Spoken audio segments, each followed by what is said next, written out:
Hello students, now we have come to the final segment of our discussion on the novel Things Fall Apart.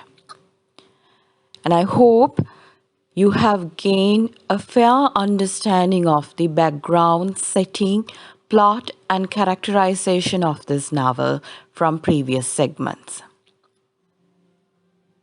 Let's continue.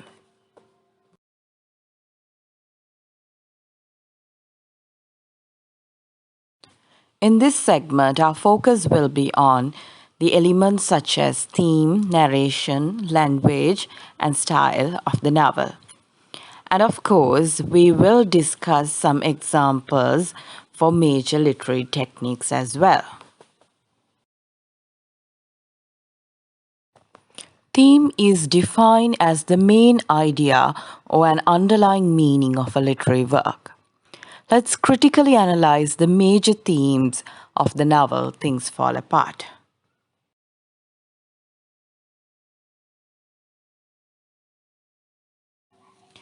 First and foremost, the novel Things Fall Apart is widely known for its anti-colonial stance. As Achebe himself has explicitly claimed, it clearly serves as a critique of colonialism. The British arrived quietly in Umuofia with their religion in a very non-confrontational manner. Igbo clans allowed them to stay, misinterpreting their silence as peace. The less privileged or oppressed in Igbo communities soon turned to Christianity, and the society slowly became divided and no longer acts as one. Without the strength of unity, they are no longer able to resist the British control or dominion. The colonizers willfully turned blind eye to native culture and their religion. They imposed colonial rule upon natives using education and trade.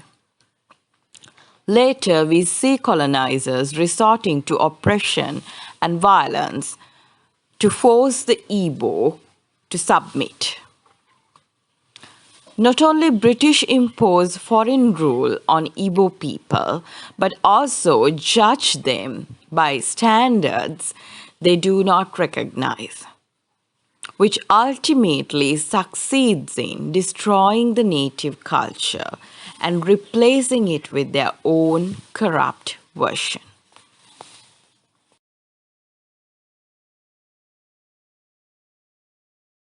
Next, let's have a closer look at another major theme of the novel, Clash of Cultures. This is somewhat closely linked with the previous theme on colonialism as well. And the clash of cultures become the major conflict of the novel, as we have discussed previously in the second segment of our presentation under the topic Conflict. Achebe portrays the clash between the indigenous Igbo people and the colonial establishments or institutions such as the white government and the church in a very realistic manner. The clash of culture occurs both at an individual level and also at a societal level due to many external and internal forces.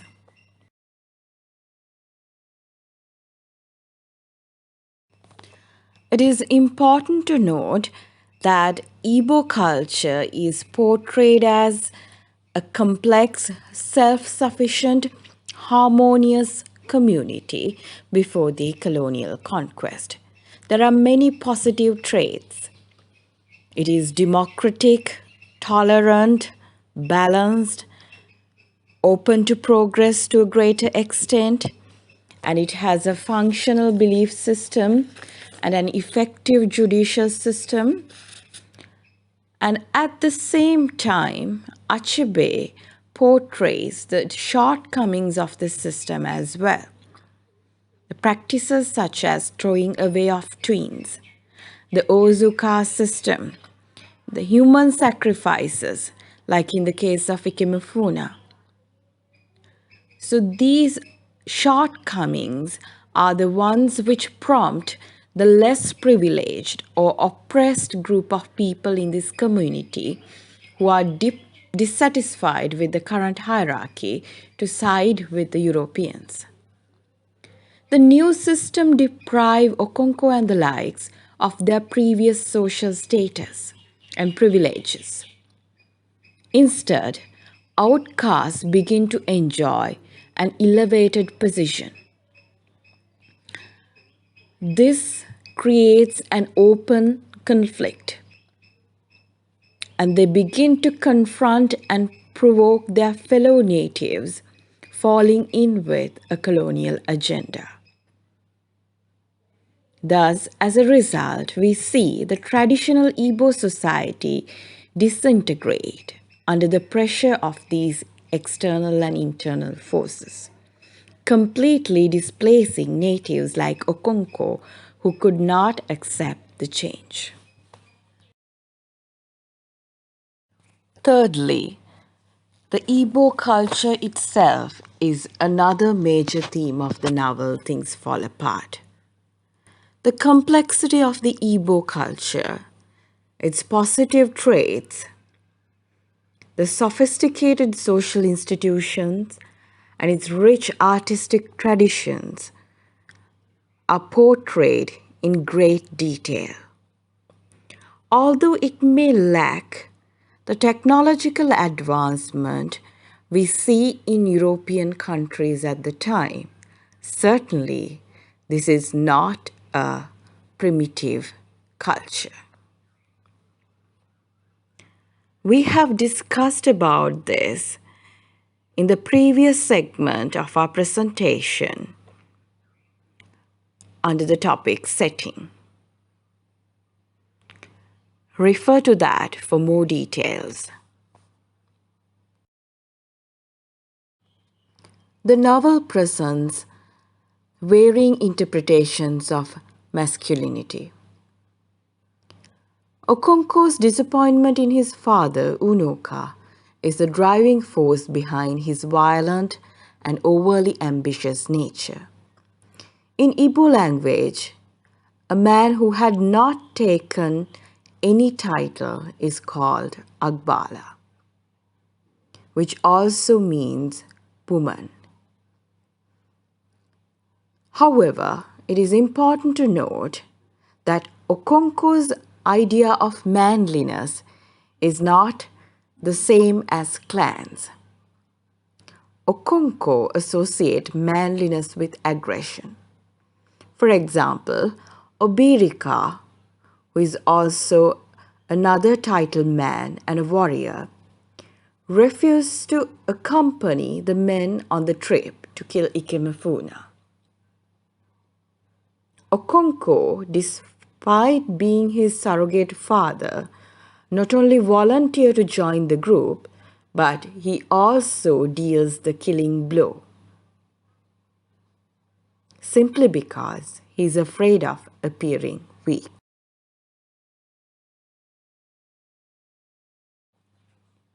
Next, in terms of fate or destiny, the novel Things Fall Apart focus on the struggle or conflict between a person's determination to succeed and his or her own fate. While Okonkwo believed that he can overcome his fate through hard work, Achebe portrays fate as a powerful and inevitable force in the novel.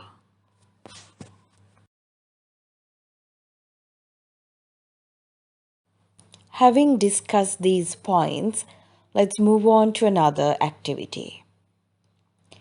In the next few slides, you will find some quotations taken from the novel. Analyze these quotations in relevance to the themes we have discussed earlier.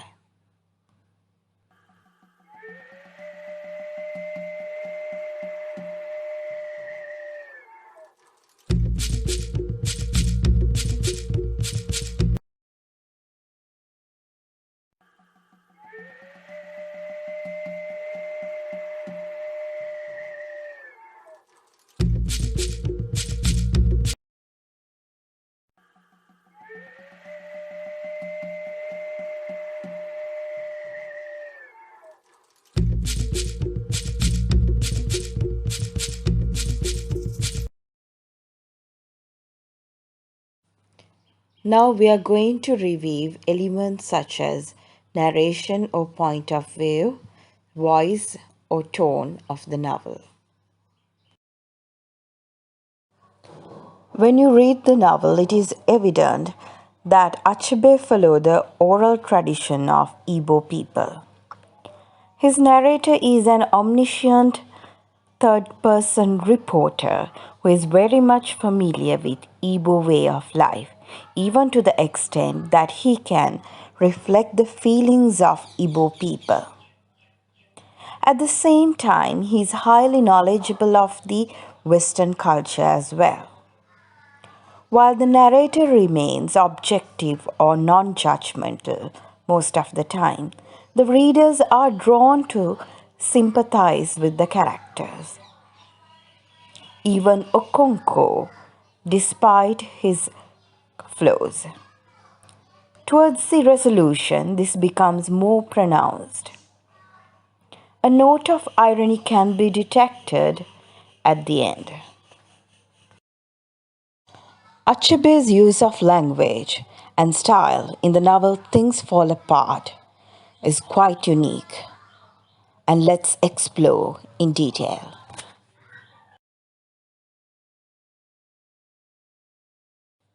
Achebe uses figurative language quite extensively in the novel. Proverbs are described in the novel as the palm oil with which Igbo words are eaten. This seems to be particularly true of Achebe's use of language. The narrator, as well as the characters, especially elders, seem to often use Igbo proverbs in their conversations. The folk songs, tales, chants are an essential part of the Igbo culture, and these are woven into the plot of the novel. This is also known as embedded narratives. For example, we find the fable of the mosquito and the ear, and tortoise and the birds. Achebe seemed to be determined to show the complexity of Igbo language. It is interesting to note when the masked spirits, Egwegu, or Igbo religious leaders speak, it is clearly different from the way laymen or ordinary people talk. So this kind of a special or specific language is known as esoteric language.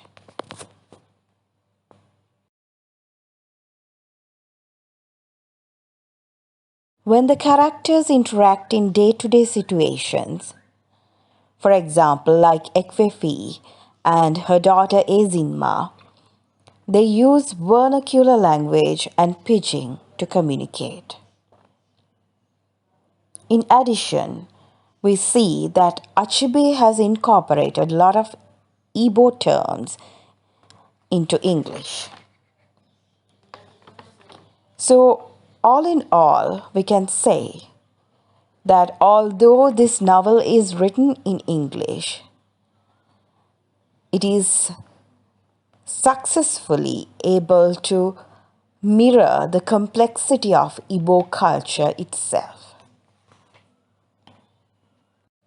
Okay, there's another while reading activity for y'all. Prepare a list of Igbo proverbs and their meaning found in the novel. And lastly, we are going to look into some major literary techniques used in the novel. First of all, let's look at the title and epigraph of the novel. Right at the beginning of the novel, you will find an extract from W.B. Yeats's poem Second Coming, written in the context of First World War, where order of the ancient world collapsed, giving way to chaos. Not only this is a biblical allusion, but the title of the novel is a direct reference to W.B. Yeats's poem. It foreshadows Okonkwo's downfall and collapse of traditional Igbo society. Symbolism is another dominant technique in Things Fall Apart.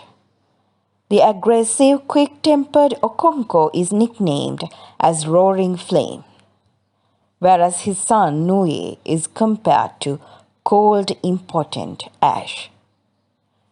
From the beginning of the novel, wrestling becomes a recurrent image, and it symbolically conveys Okonkwo's own struggle against fate, against his fear of appearing weak, and also the struggle against change.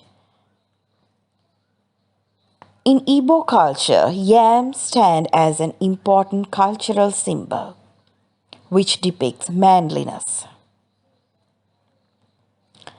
Locusts symbolize the arrival of missionaries.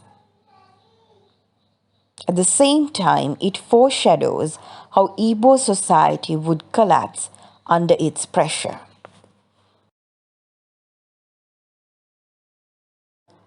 Tragic ironies seem to surround the Okonkwo's character. Despite his drive to be an achiever and rise over the image of his lazy, effeminate father, he is forced to live in exile due to an unintentional murder, which is considered a female crime. Secondly, his suicide itself also heightened the sense of tragic irony. Although he is a hero, a warrior, a great leader of his clan, he dies as a dog, as an abomination. But what creates a strong sense of dramatic irony is the response of the district commissioner, who treats the indigenous people as primitive savages who needs to be pacified. Achebe uses many similes and metaphors drawn from Igbo experience and African landscape. Nature imagery, or particularly animal imagery, seem to be dominant in this narrative. As you can see in the quotation here, the arrival of the locust in Umofia is described in great detail, foreshadowing the arrival of missionaries. There are many images drawn from Igbo lifestyle. Okonkwo's fame had grown like a bushfire in Hamatan. Oh, he grew rapidly like a yam tendril in the rainy season, to name a few. Achebe definitely used these to bring Igbo or native identity to his work, despite using colonizers' language or English. There are many other techniques such as foreshadowing, juxtaposition, flashback, etc. we haven't discussed in this presentation. I strongly recommend a close reading of the novel, paying attention to these key elements we have discussed throughout this presentation.